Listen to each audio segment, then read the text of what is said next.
नमस्कार, news state Madhya Pradesh Chhattisgarh में आपका स्वागत है। मैं हूं आपके साथ लोकेंद्र त्यागी। आपके मुद्दे में आज बात करेंगे 2023 में होने वाले विधानसभा चुनाव की।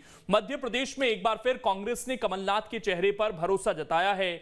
2023 का चुनाव कांग्रेस कमलनाथ के नेतृत्व में ही लड़ेगी। इस पर कांग्रेस के उन सभी दिग्गजों ने भी भरोसा जताया जिनके बारे में कहा जाता था कि वो कमलनाथ से नाराज चल रहे हैं। लेकिन सवाल यही है कि क्या सिर्फ नेतृत्व तय कर देने से पार्टी एकजुट और मजबूत हो जाएगी? हालांकि कांग्रेस की इन तमाम कोशिशों पर बीजेपी ने निशाना भी साधा है, लेकिन कांग्रेस कितनी तैयार है, आज इसी पर करेंगे चर्चा। कुछ खास मेहमान भी हमारे साथ जुड़ेंगे, लेकिन उससे पहले आज की रिपोर्ट आपको दिखाते हैं।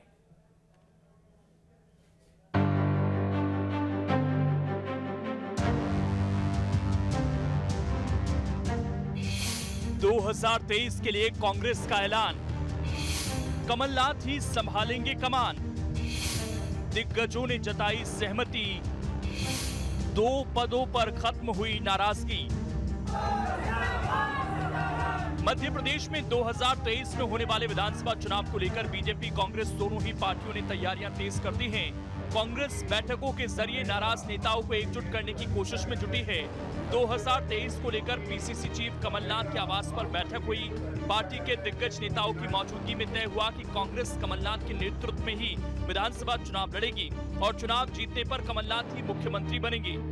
इस पर कांग्रेस के सभी दिग्गज नेताओं ने भी सहमति जताई। कमलनाथ जी के नेतृत्व में अगला चुनाव कांग्रेस एकजुटता से लड़ेगी। कमलनाथ जी मध्य प्रदेश के फिर से मुख्यमंत्री बने, मध्य प्रदेश के हित के लिए। सभी वरिष्ठ नेता कार्यकर्ता चाहते हैं 2023 का चुनाव कमलनाथ जी के नेतृत्व में लड़ा जाए। प्रदेश की जनता कमलनाथ जी को 5 साल के लिए मुख्यमंत्री के तौर पर देखना चाहती है। बैठक की खास बात ये रही कि इस बैठक में वो सभी नेता मौजूद थे जिनके बारे में कहा जा रहा था कि वो कमलनाथ से नाराज हैं, क्योंकि कमलनाथ के पास 2 पद होने को लेकर कई बार टकराव की नौबत आती रही। बैठक के बाद कांग्रेस मीडिया विभाग के अध्यक्ष जीतू पटवारी ने बैठक में हुए फैसलों की जानकारी देते हुए कहा कि कांग्रेस पार्टी अब हर 15 दिन में अपने कामों की समीक्षा करेगी। इसकी हर मीटिंग 15 दिन में होगी, इस तरह की हर मीटिंग 15 दिन में होगी और परिवार के और लोग जो सीनियर कांग्रेस के हैं, योग्य भाव से जिसकी जो यूएसपी है और भी इस पूरी भावना से जुड़ेंगे। एक तरफ जहां कांग्रेस के नेताओं ने अंदरूनी लड़ाई को भूलकर कमलनाथ के चेहरे पर सहमति जताई है, तो वहीं दूसरी तरफ गृह मंत्री नरोत्तम मिश्रा ने पूर्व सीएम कमलनाथ की उम्र का हवाला देते हुए उन्हें संन्यास लेने की सलाह दी है। संन्यास की उम्र में सेहरा बांध दिया उनको। अब आप देखो, पूर्व मुख्यमंत्री वही है, कांग्रेस के अध्यक्ष वही है, नेता प्रतिपक्ष वही है और भावी मुख्यमंत्री भी कांग्रेस की ओर से वही है। सुबह से ये था कि कमलनाथ जी एक पद छोड़ देंगे। लोगों के घर लड्डू आ गए थे, पटाखे आ गए थे। शाम तक आते आते वो सभा शोक सभा में बदल गई। कमलनाथ जी का मूड बदल गया, बोले नहीं छोड़ूंगा मैं। तो एक भयानक बड़ा असंतोष कांग्रेस के नेताओं में है, जो इन बुजुर्ग नेताओं की वजह से आगे नहीं आ पा रहे हैं। 2023 के लिए कांग्रेस कोई कसर नहीं छोड़ना चाहती, इसीलिए अभी से बैठकों के जरिए नाराज नेताओं को एक करने की कोशिश की जा रही है। सवाल यही है कि क्या कांग्रेस के अंदरूनी लड़ाई खत्म हो गई है या फिर कमलनाथ के 2 पदों को लेकर कांग्रेस के दिग्गजों का गुस्सा खत्म हो गया है। Team news state. वहीं कांग्रेस के इस फैसले पर मुख्यमंत्री शिवराज सिंह चौहान ने भी अपने ही अंदाज में चुटकी ली है। उन्होंने क्या कुछ कहा, आप सुनिए। कमलनाथ जी का चेहरा सा सामने किया, एक बार आपके मुकाबले के लिए 2023 में नकली चेहरा सामने आए, असली सूरत छुपी रहे।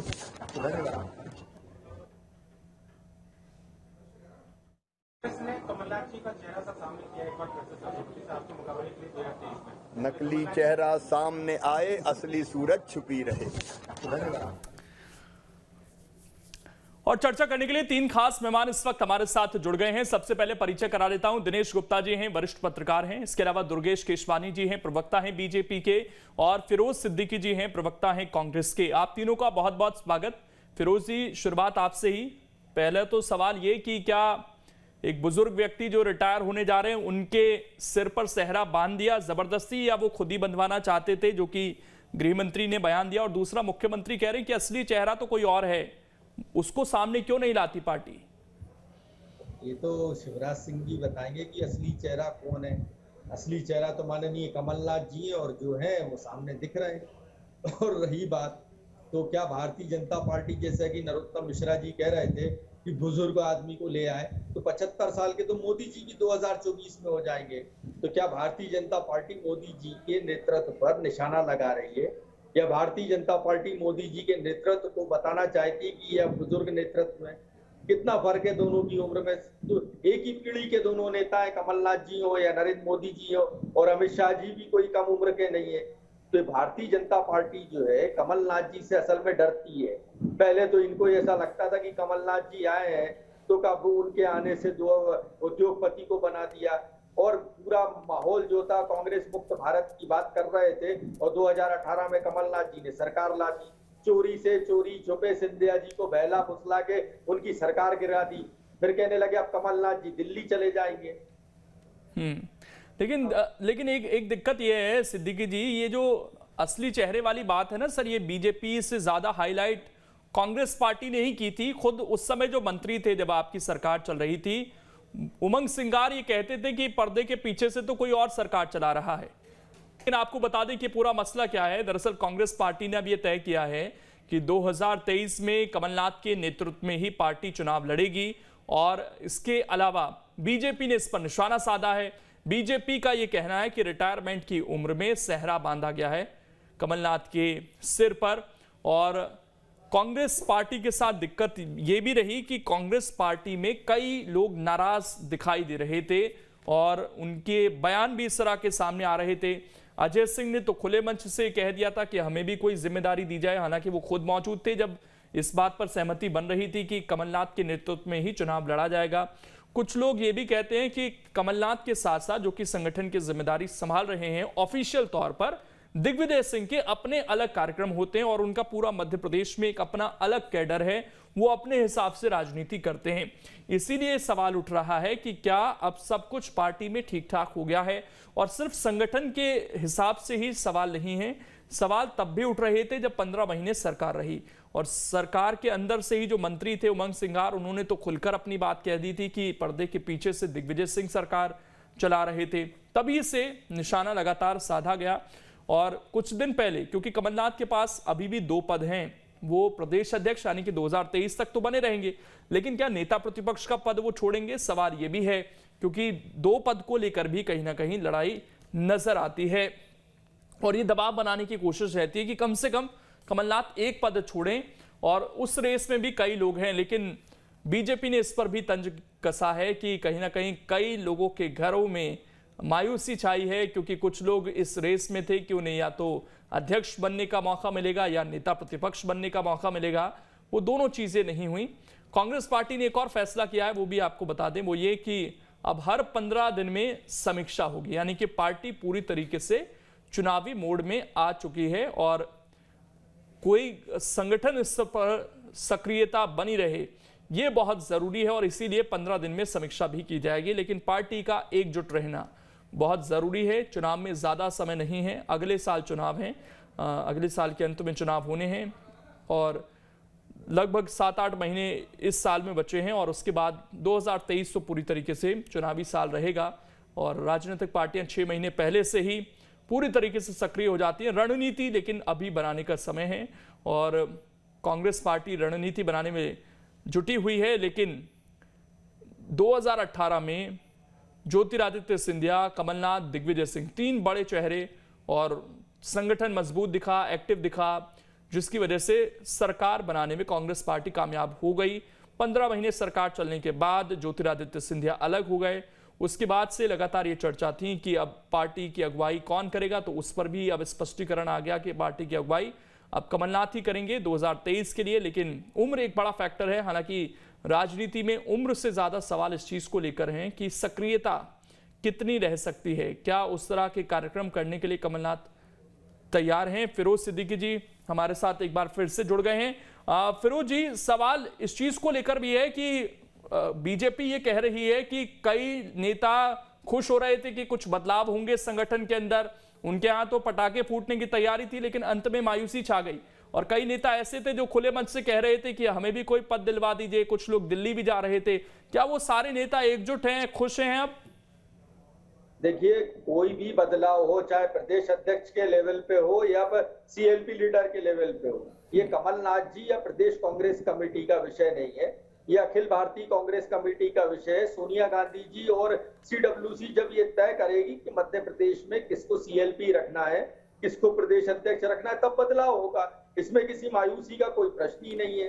अगर सोनिया गांधी जी को सीएलपी लीडर बदलना होगा तो वो यहाँ ऑब्जर्वर भेज के विधायक दल की बैठक बुलवा लेंगी और विधायक दल की बैठक में सीएलपी लीडर तय हो जाएगा। अगर प्रदेश अध्यक्ष बदलना है तो दिल्ली से डायरेक्ट एक नई नियुक्ति कर दी जाएगी, नया प्रदेश अध्यक्ष आ जाएगा। मध्य प्रदेश में इस तरीके की कोई चर्चा का या बातचीत का कोई प्रश्न ही नहीं उठता।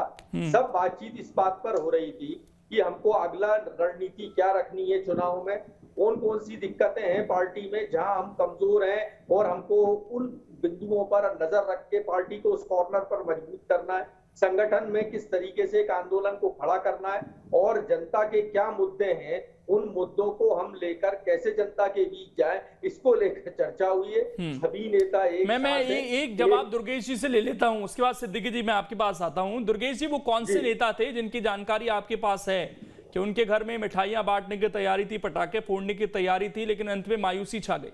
कौन से नेता थे सर वो? बता दीजिए जरा कांग्रेस पार्टी के नेताओं को भी, ताकि थोड़ा मान मनोबल हो जाए। देखिए लोकेन जी, कुछ राज हैं, उनको राज रहने दीजिए। पब्लिक को पता चलना चाहिए सर, राजनीति में राज रह जाएंगे तो कैसे बात बनेगी? नहीं, समय पे वो भी सामने अपने आ जाएंगे लोकेन जी। पर जब वक्त बदलाव की बात की गई तो चेहरा जो पहले दिखाया गया था कांग्रेस की तरफ से वो सिंधिया जी थे, पर मुख्यमंत्री कमलनाथ जी को बना दिया। हमारे कांग्रेस के जो प्रवक्ता काबिल साथी बैठे हैं वो कमलनाथ जी के कसीदे पढ़ रहे हैं। जब वक्त बदलाव की बात करते थे, कमलनाथ जी अनुभवी हैं, निश्चित रूप से 15 महीने में प्रदेश ने उनका अनुभव देखा। सबसे विफलतम अगर मुख्यमंत्री कोई मध्य प्रदेश में है तो वो कमलनाथ जी हैं, जिन्होंने तबादलों को ही उद्योग के रूप में स्थापित कर दिया। 973 वचन देके जितने झूठ बोलने थे वो सब बोले उन्होंने, और उसके बाद भी आज भी ये लोग तारीफों के पुल बांध रहे हैं। 30 विधायक उनकी पार्टी छोड़ के चले गए। कमलनाथ जी का अनुभव ये है, कमलनाथ जी का अनुभव ये है कि 28 उपचुनाव में गए तो मुंह की खानी पड़ी, धराशायी होके आने पड़े। कमलनाथ जी का अनुभव 4 उपचुनाव में भी देखने को मिला, जब कांग्रेस में तीन चुनाव हार दिए और एक पे बड़ी मुश्किल से जमा दी। तो कहीं ना कहीं ये कमलनाथ जी का ही अनुभव है। फिर उस अनुभव को कांग्रेस जनता के बीच में लेके जाना चाहती है, तो उनको मुबारक हो। आज जिन नेताओं के साथ कमलनाथ जी ने बैठक की है, अगर वक्त रहते लोकेन जी ये बैठक कर लेते तो आज वो विपक्ष में बैठे हुए नहीं होते। जब दूर दूर से गांव से उनसे लोग मिलने आते थे, उनके लोग मिलने आते थे, कार्यकर्ता आते थे, पदाधिकारी आते थे, विधायक आते थे, सांसद आते थे, तो कमलनाथ जी कहते थे चलो चलो हो गया। और अब बैठकें करने से कमलनाथ जी कुछ होने वाला नहीं है। आपकी लोलुपता प्रदेश ने देख ली, प्रदेश जनता ने देख ली, अब वो आपके झांसे में आने वाली नहीं है। एक और सवाल दुर्गेश जी उठ रहा है यहाँ पर। आप लोग उम्र की बात कर रहे हैं, तो उन्होंने तो नरेंद्र मोदी का जिक्र किया, और भाजपा के 10 से ज्यादा विधायक ऐसे हैं जो सर 70 प्लस हैं। क्या फिर सबका रिटायरमेंट होने जा रहा है? देखिए, उम्र इसलिए क्योंकि विफलताएं उनके हासिल है ना, उनके खाते में सिर्फ और सिर्फ विफलताएं हैं, इसलिए उनको हस्तांचल की और कांग्रेस से। और निष्पक्ष जो आज डॉक्टर नरोत्तम मिश्रा जी ने बात की वो यही की कि इस उम्र में उनको सेहरा बांध दिया। अब कमलनाथ जी को आराम करना चाहिए। जब प्रदेश को उन्होंने गर्त में धकेल दिया, पूरी कांग्रेस को घर घर चलो अभियान के माध्यम से घर बिठाने का काम कर दिया, तो अब कांग्रेस के पास बचा क्या? कांग्रेस को डॉक्टर नरोत्तम मिश्रा जी जो सलाह दी उस पे करना चाहिए। केंद्र में देखिए तो केंद्र में G23 नेता एक गुट बना के खड़े हुए हैं, यहाँ पे इनके खिलाफ खड़े, तो कहीं ना कहीं कांग्रेस हस्तांचल की ओर है। अब कमलनाथ जी को इन सब चीजों का मोह छोड़कर एक मार्गदर्शक की भूमिका में खड़ा होना चाहिए। तो फिर वो सवाल पूछेंगे आपके भी नेता क्या मार्गदर्शक बनेंगे, लेकिन मैं आपके पास आऊं दिनेश गुप्ता जी, उम्र क्या एक बड़ा फैक्टर है इस वक्त की राजनीति में और कमलनाथ को लेकर? और दूसरा ये कि जिस तरीके से फैसला लिया गया और वो तमाम नेता मौजूद जिनको लेकर सवाल उठ रहे थे, तो क्या कांग्रेस पार्टी यहां से एकजुट दिखाई दे रही है आपको? जी, उम्र हर जगह फैक्टर होता है, क्योंकि आप जब मैदान में जाते हैं, आप दौरे करते हैं, तो आप कितने ऊर्जा से भरे हुए हैं, ये बहुत महत्वपूर्ण होता है। यदि आप अपनी पार्टी के लिए पूरा समय दे सकते हैं, 24/7 आप उपलब्ध हैं, तो आपके लिए उम्र कोई मायने नहीं रखती। लेकिन हम यहाँ जो जिस तरह की राजनीति की बात कर रहे हैं कि उसमें एक पीढ़ी परिवर्तन की बात की राजनीति, यदि हम ये 4.5 दशक से मध्य प्रदेश जो है कांग्रेस पार्टी में 4 नेताओं को के इर्द गिर्द देख रहे हैं। पूरी जो कांग्रेस की राजनीति है वो 4 नेताओं के इर्द गिर्द, इसलिए बार बार ये उम्र का जिक्र होता है। लेकिन जब एक परिपक्व नेतृत्व होता है तो कई बार जो है राह मुश्किल होते हुए भी बहुत आसान हो जाती है। जैसे 2018 में हमने देखा था कि कांग्रेस पार्टी अचानक जो है 15 साल बाद सरकार में वापसी करती है और लोगों को चौंका देती है। तो ये आप चीजों को कैसे स्ट्रीमलाइन करते हैं और एंटी इनकम्बेंसी का फायदा अपनी पार्टी के पक्ष में कैसे लेते हैं, ये बहुत महत्वपूर्ण होता है। लेकिन अभी जो स्थितियां हैं मार्च 2020 के बाद, वो कांग्रेस की स्थितियां बहुत बदली हैं। एक मनोवैज्ञानिक जो असर है कहीं ना कहीं कांग्रेस के कार्यकर्ता पर है, और ये बात बार बार आती है कि कमलनाथ जी जो है पार्टी को संभाल नहीं पाए। यदि इसके बाद भी पार्टी का नेतृत्व कमलनाथ जी को कंटिन्यू रखना चाहता है तो भारतीय जनता पार्टी के लिए तो ये खुशी की बात है। लेकिन एक फिरोज सिद्दीकी साहब ने बहुत अच्छी बात कही थी कि ये फैसले भोपाल में नहीं होते, ये फैसला करती है AICC। लेकिन अभी तक AICC ने ना तो कोई PCC चीफ के बारे में फैसला किया, ना जो है नेता प्रतिपक्ष के बारे में कोई फैसला किया, और ना ये अनाउंसमेंट किया है कांग्रेस के किसी भी राष्ट्रीय पदाधिकारी या जिम्मेदार पदाधिकारी ने कि मध्य प्रदेश में 2023 का चुनाव कमलनाथ के नेतृत्व में ही लड़ा जाएगा। तो जब हमने जैसे पंजाब में देखा था कि जब राहुल गांधी सभा में गए तो उन्होंने चन्नी को ही कहा कि ये हमारा मुख्यमंत्री का फेस है। इस तरह के निर्णय जो है सामान्यतः राष्ट्रीय स्तर पर लिए जाते हैं, कार्य समिति में तय होता है कि हमें क्या करना है। तो इसलिए ये अभी अनुमान लगाना कि 23 का चुनाव नहीं, बदलाव नहीं हुआ ना सर। अगर बदलाव नहीं है तो ये मानकर चला जाए कि कमलनाथ ही है फिर तो नहीं। बदलाव आप अभी इसी वक्त अपेक्षित क्यों है कि मतलब ये तो एक अनुमान है कि अभी बदलाव हो रहा है, क्योंकि ये चर्चाएं हैं केवल बदलाव हो रहा है। नहीं तो फिर अभी आप देखिए कि राष्ट्रीय स्तर पर 5 राज्यों के जो चुनाव परिणाम रहे उसके बाद से जो है एक चिंतन की मुद्रा में कि उसे करना क्या है। अभी आप राष्ट्रीय अध्यक्ष की भी बात है, राज्यों में चुनाव की प्रक्रिया भी चालू हुई है, तो पार्टी ने अभी कहीं भी कोई परिवर्तन आप देख रहे हैं कि नहीं किया। जहां जिन राज्यों में चुनाव हारे। दिनेश गुप्ता जी, मैं एक चीज जानना चाहता हूं, बिना दिल्ली के हरी झंडी के, क्योंकि ये वो नेता हैं जो दिल्ली होकर आए थे, बिना उसकी हरी झंडी के यहाँ पर ये बयान दिया जा सकता है कि 2023 में हम कमलनाथ जी को ही मुख्यमंत्री बनाने के लिए चुनाव लड़ेंगे?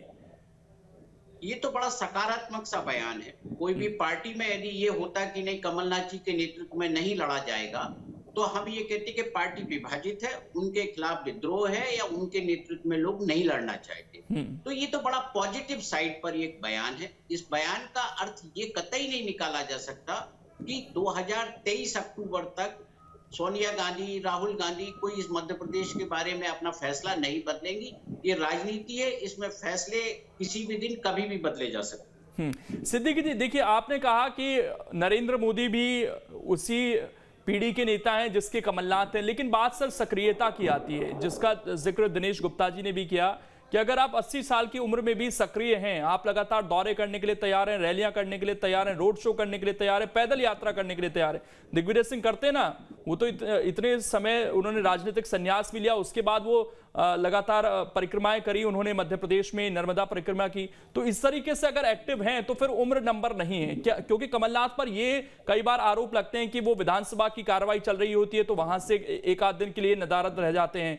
जब अभी महंगाई को लेकर आंदोलन हुआ तो गृह मंत्री ने कहा कि केवल 7 मिनट वो रुक पाए वहां पर। तो बात सक्रियता को लेकर है सर। देखिए, टोटल का कमलनाथ जी जो है वो सक्रिय रहते हैं। कल यूथ कांग्रेस की कार्यक्रम था, उसमें आए, पूरा उनका सक्रियता पूरी तरीके से बनी रहती है। भारतीय जनता पार्टी असल में दुष्प्रचार करती। किसी मुद्दे पर आप मुझे बताइए लोकेश जी, भारतीय जनता पार्टी कांग्रेस से आगे निकली है? इससे पहले भी कमलनाथ जी की उम्र को लेकर सवाल उठाया गया था, तो कमलनाथ जी ने कहा था मेरे से रेस लगा के दिखाइए।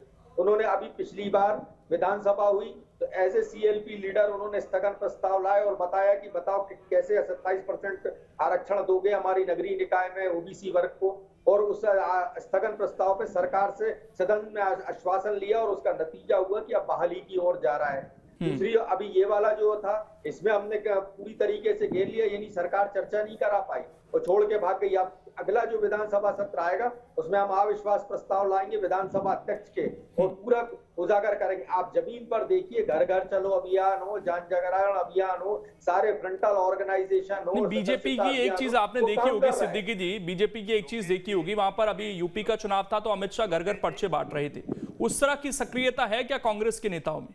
देखिए बात उस चीज की हो रही है। ठीक है, मैनेजमेंट में शायद कमलनाथ माहिर माने जाते हैं, वो मीटिंग्स कर सकते हैं, लेकिन सड़क पर जाकर सिद्दीकी जी क्या तैयार? एक मिनट में आ रहा हूं आपके पास। क्या मोदी जी गए थे क्या घर घर पर्चे बांटने? नहीं गए। सबका अपना अपना तरीका है। उनकी इतनी लंबी चौड़ी जो फोर्स है नीचे, इतना लंबा चौड़ा जो कांग्रेस का संगठन है, वो मोदी जी ने तो रोड शो किया ना सर, एंड में आकर आपने देखा होगा कितना बड़ा रोड शो था। कमलनाथ जी ने भी, आप देखिए 29 उपचुनाव जो हुए थे, कमलनाथ जी ने भी बहुत रोड शो किए। मुरैना में किया, ग्वालियर में किए, इंदौर में किया, बहुत सारी जगह उन्होंने भी रोड शो किए। तो ये काम चलता रहता है। जहां तक जो मातम के दिए हैं, मातम के दिए तो कभी नरोत्तम मिश्रा जी क्या कांग्रेस के प्रवक्ता चलिए सुन लेते हैं, दुर्गेश जी कुछ कहना चाहते हैं। दुर्गेश जी बोलिए। जी दुर्गेश लोकेश जी, कांग्रेस के प्रवक्ता साथी बार बार सूरज को दिया दिखाने का प्रयास कर रहे हैं कि मोदी जी ने ये किया, मोदी जी ने ये किया तो हम ये करेंगे। पर निश्चित रूप से जो गुप्ता जी ने अभी बात कही, राजनीति में सक्रियता के मायने होते हैं। अगर सक्रिय होते तो जो घर घर चलो अभियान था वो अपनी गाड़ी से बैठकर नहीं करते। अभी कुछ दिन पहले एक प्रदर्शन महंगाई का, वो अभी अपने घर के बाहर करके अंदर चले गए 7 मिनट में। तो यह इनको मान लेना चाहिए कि निश्चित रूप से अब भजन का समय आ गया है, राम में रमने का समय आ गया है उनका। अब वो समय वहां पे दें। मध्य प्रदेश में जो इन्होंने 15 महीने में सरकार, लेकिन दुर्गेश जी इस चीज को ध्यान रखिएगा, 75 की एक लाइन आपने भी खींची हुई है, उसका पालन करेंगे आप लोग? क्योंकि कुछ नेता आपकी सुविधा के अनुसार 70+ क्या मुख्यमंत्री का चेहरा भी बनाते हैं। देखिए लोकेश जी, निश्चित रूप से भारतीय जनता पार्टी जो कार्यकर्ता सक्रिय होता है निश्चित रूप से उसका मूल्यांकन करती है और हमारा संगठन ही हमारे लिए सर्वोपरि है। हमारे यहाँ नेता, ये जो कल जो नेता बैठे थे मध्य प्रदेश के, उन्होंने तय कर दिया ये नहीं होता है। हमारे यहाँ राष्ट्रीय नेतृत्व, प्रदेश नेतृत्व, प्रत्येक कार्यकर्ता का उनके नेतृत्व में वही बड़े नेता हैं तो सर वही तय करेंगे। फिलहाल समय मेरे पास इतना ही है, मैं रोक रहा हूं आप सभी को। शुक्रिया इस डिबेट का हिस्सा बनने के लिए। तो कमलनाथ ने 2018 में कांग्रेस पार्टी को जिताया था, सरकार बनी थी, हालांकि वो सरकार 15 महीने से ज्यादा नहीं चल पाई। क्या 2023 में वो करिश्मा कर पाएंगे? देखने वाली बात। छोटा सा ब्रेक, खबरें लगातार जारी हैं।